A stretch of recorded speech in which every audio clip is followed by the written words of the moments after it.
Hello friends, welcome in YouTube channel. Your host Gaurav Viskarma. Today discuss about some related caste certificate, residential certificate and income certificate. आज हम लोग caste certificate,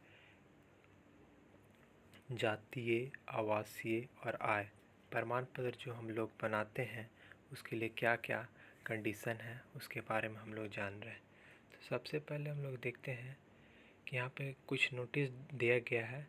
समान प्रशासन विभाग बिहार पटना के द्वारा आवश्यक सूचना है जो आरक्षित विषय कुछ महत्वपूर्ण है।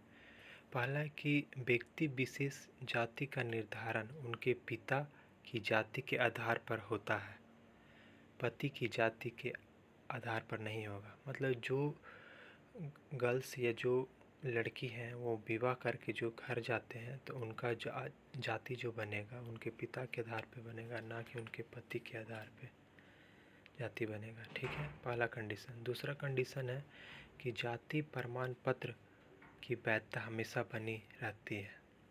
ठीक है, और जो स्थानीय आवास जो रेसिडेंशियल परमानेंट रेसिडेंशियल सर्टिफिकेट होता है उसकी वैधता हमेशा बनी रहती है।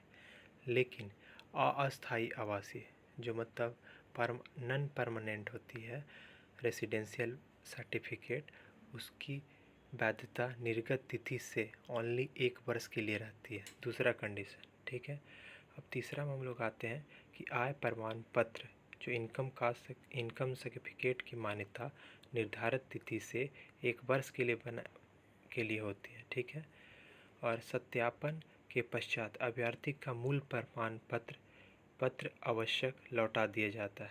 जो भी सत्यापन होता है जैसे डॉक्यूमेंट्स वेरिफिकेशन होता है तो जिसका ओरिजिनल डॉक्यूमेंट्स होता है उसे लौटा दिया जाए।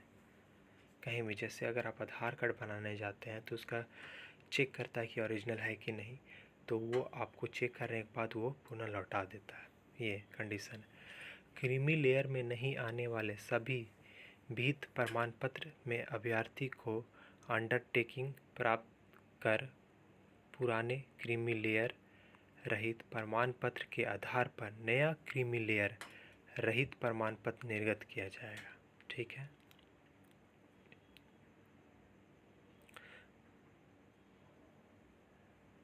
और जिनका क्रीमी लेयर नहीं है वो संबंधित विहित पत्र पे अभ्यर्थी का अंडरटेकिंग प्राप्त कर क्रीमी लेयर बना दिया जाएगा। 7 नंबर में क्या है कि क्रीमी लेयर रहित प्रमाण पत्र बार बार बनाने की आवश्यकता नहीं है।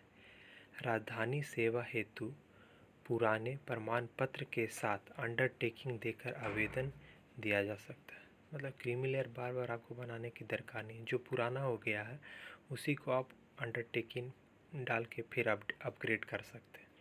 8 पॉइंट में क्या लिखा हुआ है, राजधानी सेवा के राज्य के मूल निवासी को ही आरक्षण दिया जाएगा। जाहिर सी बात है जो उस स्टेट के हैं उसी को आरक्षण मिलेगा, बाकी नहीं।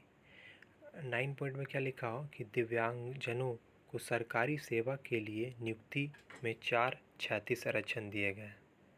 ठीक है, और 10 में क्या कहा गया कि स्वतंत्रता सेनानियों को पोता पोती नाती नतनी को सरकारी सेवाओं में नियुक्ति में 2% क्षैतिज आरक्षण दिया जाएगा। मतलब जो भी फ्रीडम फाइटर हैं उनके हो गया पोता हो गया पोती हो गया नाती नतनी, उसको कितना 2% आरक्षण मिलेगा। ठीक है, महिलाओं को सरकारी सेवा में नियुक्त में 35% क्षैतिज आरक्षण है। मतलब 35% तो आरक्षण है ही, उसके अलावा